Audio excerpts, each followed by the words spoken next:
Hey guys, wanted to do another review, so this will be my second knife review.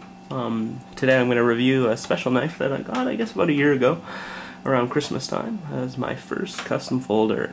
I ordered it in September of that year, so it took a few months to get, but I was kind of like waiting for a knife. It's nothing like a nice exciting wait for a special knife to come. So anyway, without further ado, I'll bring in the star of the show. Alright. So, this knife is the Yuna EQ2. Yuna knives is they're made in Thailand by a knife maker by the name of Yuna. The Yuna is his name mixed with that of his wife, which is the Na. So Yun and Na. So there you got Yuna knives. He's been making knives for quite a while, and he has, I guess, around 7 models out. I think he just started and got a new model out. This one here, the EQ2, is his smallest model. The EQ1 is very similar. The only difference is it has sort of a squared out butt, and the blade shape kind of reminds me of the Benchmade 940. So it's sort of a bit of a reverse tanto. It's not my favorite design, but if those that want a little something that this doesn't quite do it for them, they may like that one. As you can see, it's a titanium G10 frame lock. So here's the texturized G10, which has a nice look to it. You can also get it in flat G10 or also sort of a parallel linear grooves. I thought this one was the coolest, so that was my choice. You can also get it in a variety of colors: blue, gray. You can even get it in carbon fiber for a little bit extra. The titanium side is kind of a fire blasted kind of strider looking titanium finish. Kind of see it there. So that's pretty neat. The same with the titanium clip. So you can see some scratches on there I got from Carrie. It has a lanyard hole, which is quite well placed, I find. It has these special kind of pivots. You will need a special tool to open. Yun doesn't send those out with it because he doesn't want people modifying his knife, but you could pretty easily make one yourself if you want to do some adjusting. The knife came really nice and tight, and also quite smooth, so it didn't need any adjusting. So I didn't really look into it any further beyond just asking him if he provided a tool, which he does not. The blade for mine is ZDP 189 sandwiched between ATS 34, and you can see down at the bottom just barely make out the Hammond between the two different steels. So that's kind of cool. Currently, I believe Yun just does solid titanium, or solid ZDP 189, so he made that switch fairly recently, I believe. So I'm not sure if you can still get the sandwich kind if you like it or like that effect. As far as performance is concerned, the knife has been pretty good. I haven't sharpened it yet, but I haven't done like any heavy cutting either. And I believe the Rockwell hardness of the steel is 64 for his heat treat.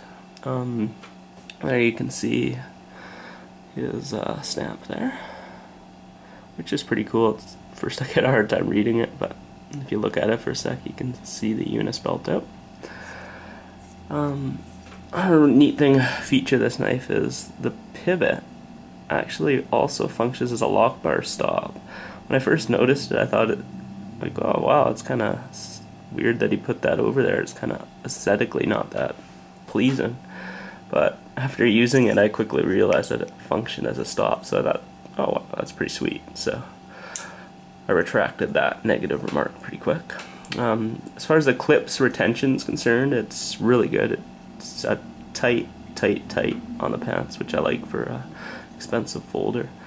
It's a little bit of a pants eater, so for those that don't like their pants getting chewed up by a knife, you might want to loosen that up.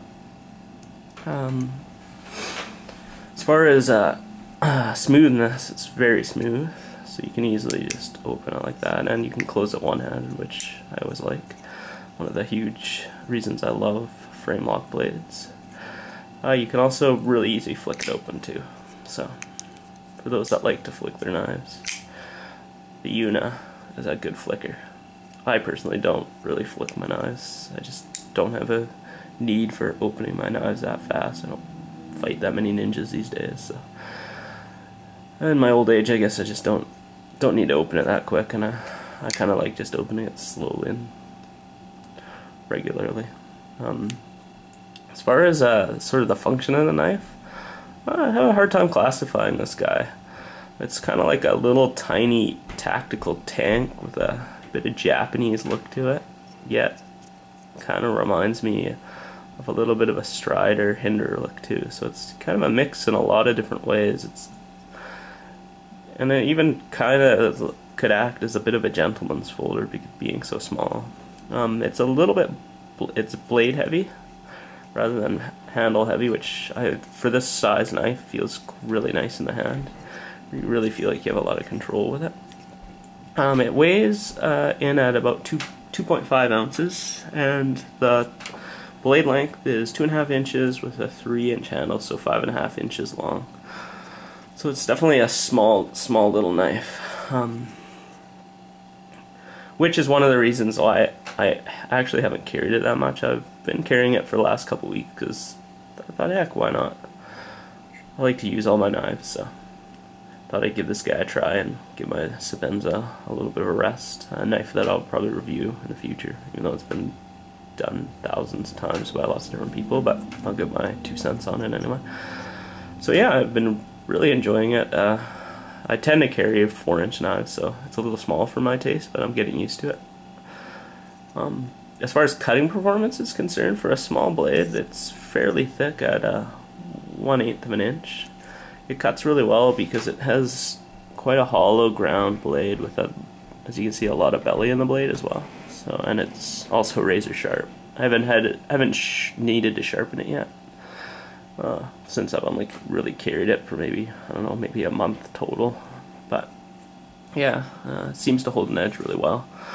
I've used CDP 189 before with Spyderco, and it holds an edge really well. And some people find it really hard to sharpen, but I've never really had a problem.